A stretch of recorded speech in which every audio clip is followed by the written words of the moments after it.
vous venez de dédicacer votre livre. Est-ce que vous pouvez nous donner le résumé de cet ouvrage? Merci. Pourquoi d'abord ce livre? Ce livre est un peu pour faire de la prospective et laisser quelque chose pour la postérité. Ça permet un peu, à la lumière de mon vécu et de mon parcours, prêt à la main depuis 1974 à l'école de Diakhao, puis à Sinthiane, Sinthiougarba, puis Lobali, nous avons traversé tout le système éducatif, ayant repris les études après 1976 pour faire l'école normale supérieure section sciences naturelles. Nous avons donc fait une maîtrise en 1980, puis un DEA en 82, une thèse de troisième cycle en 85, une thèse d'État en 92, pour ensuite, par ces différentes aptitudes, nous avons eu à gravir l'ensemble du système universitaire en étant assistant en 82, maître assistant en 85, 86, maître de conférence à l'UQAT en 95, puis professeur tutélaire en 2000, devenant tutélaire de classe exceptionnelle en 2008. Directeur de l'ENSA en 2002, puis recteur de l'Université Thiès en 2007. Donc, c'est tout ce parcours qui justifie que je puisse me permettre un peu de faire une analyse et donner un ensemble de recommandations tenant compte des succès et des échecs que j'ai eu à traverser. Et donc, rien que le titre labyrinthe dans les labyrinthes du système éducatif montre un peu que, en tout cas, à la lumière du vécu, il y a suffisamment de matière pour, en tout cas, décrypter, analyser, proposer pour l'avenir. Ces recommandations, c'est l'attention des autorités qui viennent de s'installer. Bien sûr, je suis allé donc, puisque j'avais le projet en main, je l'ai après avoir, puisque aussi j'étais membre de la conférence des leaders de Diomaye Président. Donc, j'avais le projet en main et donc j'ai regardé ce qui, dans ce livre-là, en tout cas, dans ce projet-là, était en tout cas proposé aux Sénégalais dans les années à venir. Et c'est dans la suite de tout ce que je connaissais du système et en tout cas de la priorité qu'en faisaient nos autorités depuis l'indépendance. L'éducation a été toujours une priorité depuis le premier président, Léopold Sédar Senghor, et puis ensuite tous les présidents qui ont suivi en ont fait une priorité, la mettant au cœur du développement. Hein? Donc, mais on a beaucoup fait. Le Sénégal a défriché pas mal de chantiers, de la base au sommet. Donc, il faut aujourd'hui, je vais proposer dans le livre, vous le verrez, de refaire une réflexion globale. Il y a eu beaucoup de réflexions hein, depuis 81, les États généraux, il y a l'école nouvelle, il y a donc des réflexions des processus de l'école nouvelle, puis ensuite il y a la concertation sur l'avenir de l'enseignement supérieur, il y a aussi les assises de l'éducation. Mais malgré tout, je pense qu'aujourd'hui, puisque l'éducation, c'est le laboratoire qui forme l'homme, le citoyen de demain, et il n'y a pas de part à l'erreur. Et pour faire juste, il faut une expertise collégiale, l'expertise collégiale de tout le pays pour façonner nos citoyens de demain, pour éviter toutes les dérives que nous voyons dans la société. La plupart des maux qui gangrènent nos sociétés, l'immigration clandestine, les différents vices que vous voyez dans la société sont le fruit d'une éducation mal posée. Hein? Donc, j'ai demandé quelque part qu'on revienne à des états généraux pour voir le système globalement de la base au sommet, pour redéfinir, en tout cas, le meilleur système éducatif pour le pays. Professeur Sam, on ne comprend pas, parce qu'on a un peu compris que vous avez participé, vous avez pris part au projet, à l'élaboration du projet, si j'ai bien compris. Quel projet? Quand vous parlez de projet, c'était votre projet personnel ou bien le projet par rapport au régime en place? Le régime en place, c'est le projet du régime, ce n'est pas le projet du professeur Pape Brassam. Voilà. Maintenant, c'est un régime qui est là pour 5 ans, oui, et qui, bien sûr, a exposé ses grandes orientations sur la question de l'éducation. En diagnostiquant tout ça, quels sont les points sur lesquels vous avez été pour ou contre par rapport en quelques points? Non, mais pour le moment, le projet aujourd'hui est à l'état embryonnaire, c'est à l'état de proposition, hein, d'intention.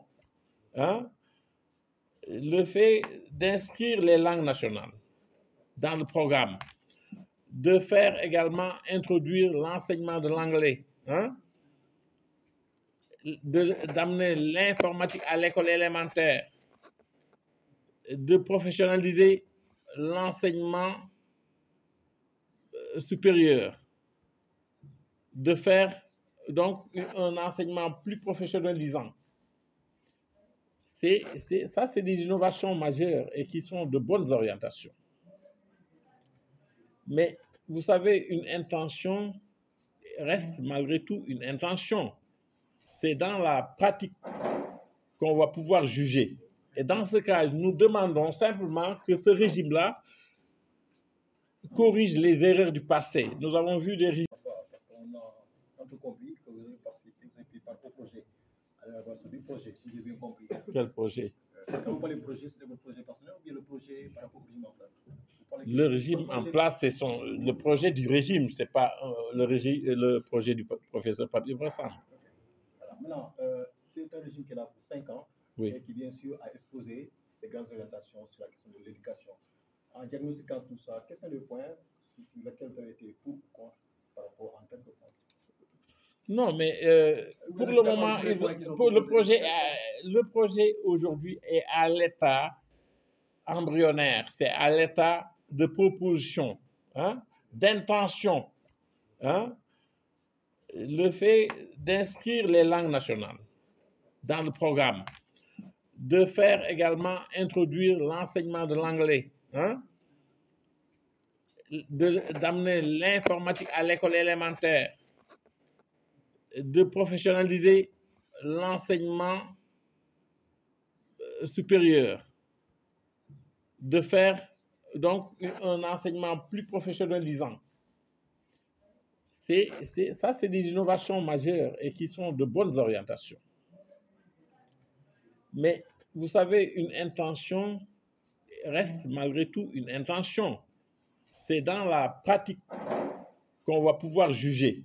Et dans ce cas, nous demandons simplement que ce régime-là corrige les erreurs du passé. Nous avons vu des régimes qui sont venus vouloir faire plus que le précédent, construire beaucoup plus d'universités, construire plus de salles de classe.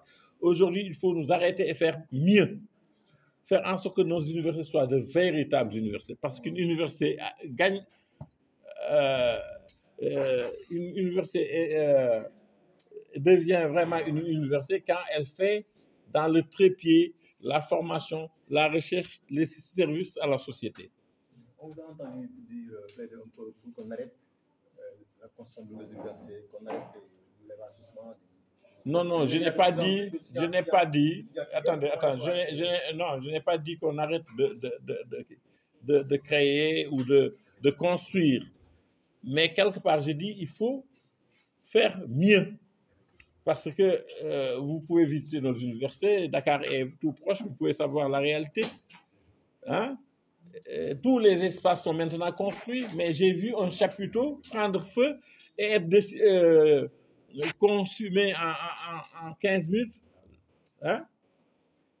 Donc ça, il faut éviter ça parce qu'il faut vraiment construire de bonnes universités dignes de ce nom, avec des infrastructures de qualité. Il faut également équiper les laboratoires, les salles de TP. Il faut que tous les atouts soient réunis dans les universités qui existent avant d'aller plus loin. À chaque fois qu'on dit qu'on a créé une université, il ne faut pas dire qu'on a créé une université et la laisser à elle-même sans infrastructure. L'université qui est créée en 2007 ne dispose pas encore de salles de TP dignes de son nom, ne dispose pas encore de salles de laboratoires dignes de son nom. Or, en Europe, maintenant, les laboratoires, c'est presque des usines. Hein. Ça coûte extrêmement cher.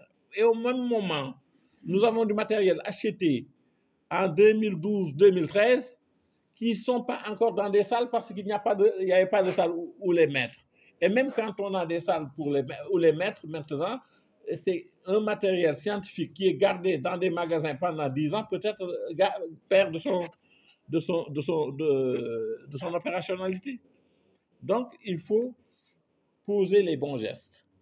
Créer une université quand, d'abord, on a déjà construit les salles. Vous avez entendu parler de l'université qui est sans salle, sans mur érigé, ni texte rédigé. Hein? C'est faire la charrue avant les bœufs. Donc, à ce nouveau régime qui vient d'arriver, on leur demandera de ne pas essayer de faire le double de Macky Sall en université créée, parce que ces universités ont déjà été créées. Mais les universités qui existent, il faut les renforcer. En salle de TP, en laboratoire digne de ce nom, avec des budgets pour l'année, au lieu de budget voté sur 8 mois de salaire. Vous voyez? Donc, je pense qu'il faut de l'organisation. Dans toute chose, il faut de l'organisation. Hein?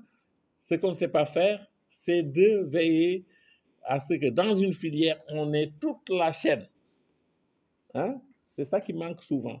Et donc, ça, on les attend à faire mieux, pas plus forcément. Plus quand ça, c'est nécessaire, mais pas de rajouter pour dire que tel avait fait 3 universités, j'en fais 5 ou 10. C'est pas, donc, je pense que c'est ça qu'il faut éviter. Aussi, également, nous avons des ressources humaines de qualité, des professeurs émérites. Il ne faut pas les jeter à la retraite. Ils peuvent aider à regarder les programmes, regarder comme où on va. Il faut éviter également les discontinuités entre régimes. Il faut que la chaîne éducative, puisque c'est le laboratoire qui forme l'homme, qui forme le citoyen de demain, ça ne doit pas s'arrêter parce qu'il y a un nouveau gouvernement. N'est-ce pas? Donc, il faut trouver des conseils, des commissions, hein, pour veiller à ce que la chaîne ne s'arrête jamais et pour qu'on ait un système performant.